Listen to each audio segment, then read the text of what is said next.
O que fazemos quando estamos falando de biopolítica pode ser facilmente entendido se vocês pegarem lá o verbete Biopolítica de Edgardo Castro, que eu disponibilizei a vocês no Google Sala de Aula. Vocês verão lá que a primeira definição de biopolítica que Edgardo Castro nos dá, lembrando que o Castro, nesse texto se trata do vocabulário de Michel Foucault, em que no final das contas ele está pensando a noção de biopolítica a partir de Michel Foucault. Ele vai dizer para a gente, e cito aqui para vocês a partir da edição original, argentina, portanto, embora tenha disponibilizado a vocês uma cópia das páginas referentes ao dicionário, ao vocabulário da edição brasileira, ele vai dizer que há que entender por biopolítica a maneira em que, a partir do século XVIII, se buscou racionalizar os problemas planteados na prática governamental pelos fenômenos próprios de um conjunto de viventes enquanto população.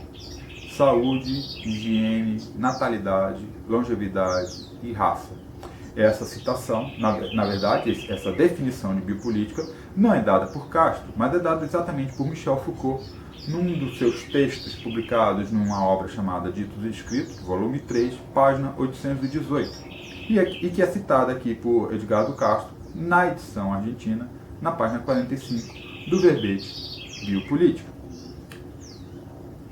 O que é que isso, de algum modo, mostra para a gente? O que é que nos permite entender?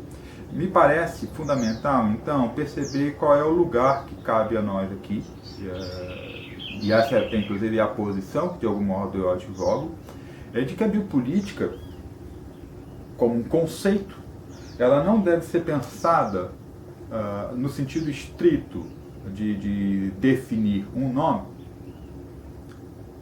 que tem um objeto previamente determinado, objetiva e realmente determinado, mas sim o nome de um conjunto de análises, de modos de operar, de modos de pensar e de modos de governar e de agir politicamente.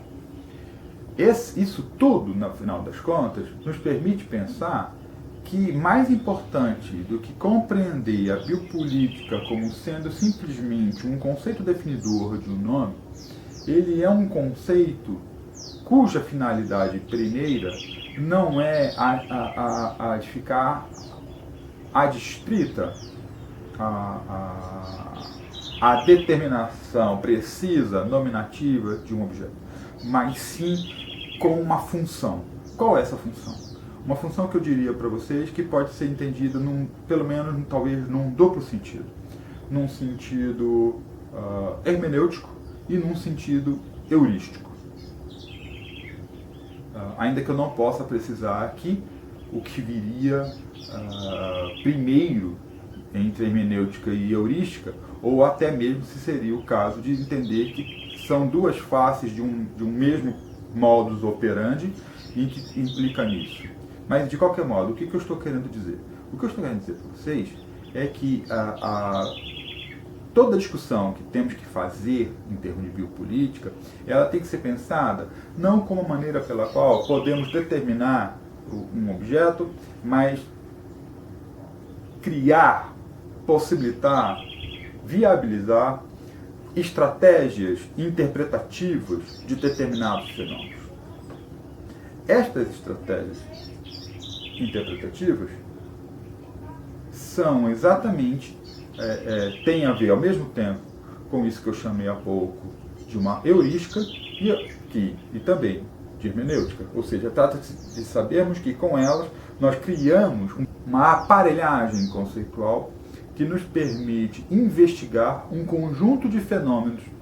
Esse conjunto de fenômenos, à primeira vista, em linhas muito gerais, pode ser caracterizado, pode ser determinado a partir dessa primeira definição que eu falei há pouco para vocês, de Michel Foucault, que está lá nos Ditos Escritos e que repito agora. Há que entender por biopolítica a maneira em que, a partir do século XVIII, se buscou racionalizar os problemas planteados na prática governamental pelos fenômenos próprios de um conjunto de viventes enquanto população: saúde, higiene, natalidade, longevidade e raça. Trata-se, então, de criar estratégias conceituais com as quais nos permite, inclusive, formular estratégias interpretativas a partir da investigação, portanto, agora heurística. Como é que a gente deve considerar isso que a gente está fazendo? Entender, então, portanto, uma aparelhagem conceitual cuja finalidade nos poderá permitir investigar, e é neste sentido que ela é heurística, investigar esse conjunto de fenômenos então mencionados por Foucault e muitos outros, esses são apenas alguns aqui então exemplificados, que poderão ser, em função dessa investigação, devidamente interpretados a partir dessa aparelhagem conceitual construída e por se construir no próprio processo, no próprio esforço, na própria necessidade de entender esses fenômenos, tá? Que são relativamente novos na história, de alguma forma, novos na história da humanidade. É um pouco disso, então, que se trata. Isso implica, então, em pensar a questão da biopolítica não em termos de um realismo, mas em termos, me parece, de um nominalismo. Ou seja, para que serve esse nome? Não para nomear um objeto, mas para, em função desse nome, permitir que a gente possa falar de determinados fenômenos, falar de determinados eventos, estudar esses determinados eventos de um modo diferenciado. Nós podemos definir a discussão que estamos tentando fazer em termos de biopolítica, então, em termos nominalistas, não em termos realistas. Não se trata de definir um objeto, não se trata de determinar este objeto, mas se trata, sim, de entender como um nome, o que se faz com esse tipo de nome, mas em virtude do seu uso, da possibilidade pragmática de, valendo-se dessas categorias conceituais, não nomear alguma coisa, mas interpretar esse conjunto de fenômenos. Aqui Foucault fazia menção, nessa primeira definição que apresenta a vocês o que é biopolítica, e em muitos outros fenômenos similares a esses, desde o século XVIII, e que agora também atravessa o nosso próprio século XXI. Nesse sentido, a gente poderia dizer que toda essa discussão se faz relevante justamente por nos permitir estabelecer, constituir e vislumbrar o que a gente poderia chamar, nos termos de Emil Lakatos, um famoso filósofo da ciência, um programa de pesquisa. Que, obviamente, esse programa de pesquisa que faço menção aqui não tem que ser entendido como um programa de pesquisa científica, mas como um programa de pesquisa, que pode se caracterizar exatamente por sua multidisciplinaridade. A biopolítica não é um campo de investigação propriamente caracterizado como uma disciplina, mas que atravessa os mais diversos campos do saber, do conhecimento, passando pela filosofia, pela psicologia, pela antropologia, pela sociologia, pela política, ou mesmo até pela economia e pelo direito, e até a história, e que a gente poderia definir isso nos termos de Lakatos. O que é que Lakatos chama de programa de pesquisa, de programa de investigação científica? Isso está no Metodologia dos Programas de Investigação Científica. A edição que eu uso é uma edição espanhola, e isso que eu vou ler para vocês está exatamente na página 65 desse livro.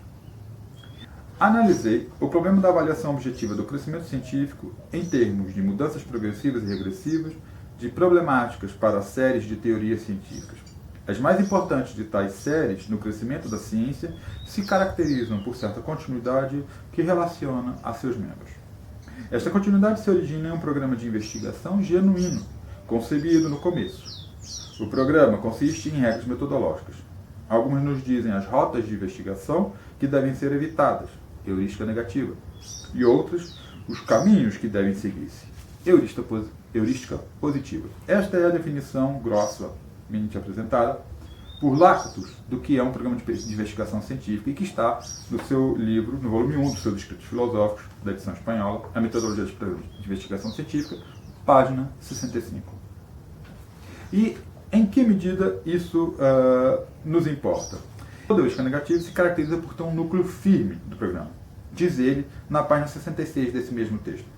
Todos os programas de investigação científica podem ser caracterizados por seu núcleo filho.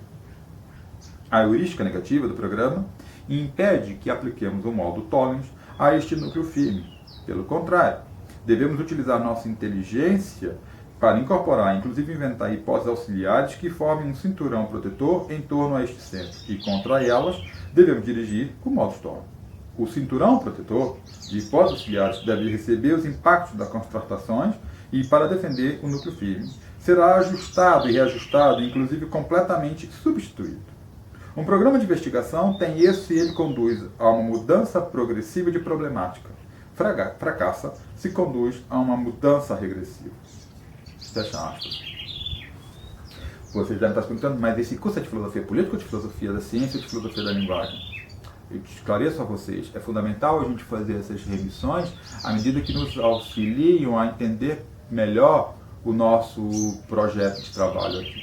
A filosofia que estamos tentando investir com vistas a pensar a biopolítica, como dizia há pouco, não trata, portanto, de um objeto, mas trata exatamente de constituir esse cabedal teórico, essa parafernália conceitual, e que tem como função não nomear alguma coisa, mas interpretar um conjunto de eventos, interpretar um conjunto de fenômenos que serão o nosso objeto de investigação.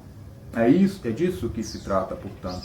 Neste sentido, obviamente, não se trata de chamar esse tipo de discussão sobre biopolítica de uma investigação científica, mas admitir a possibilidade de que ele pode sim ser pensado como um programa de pesquisa.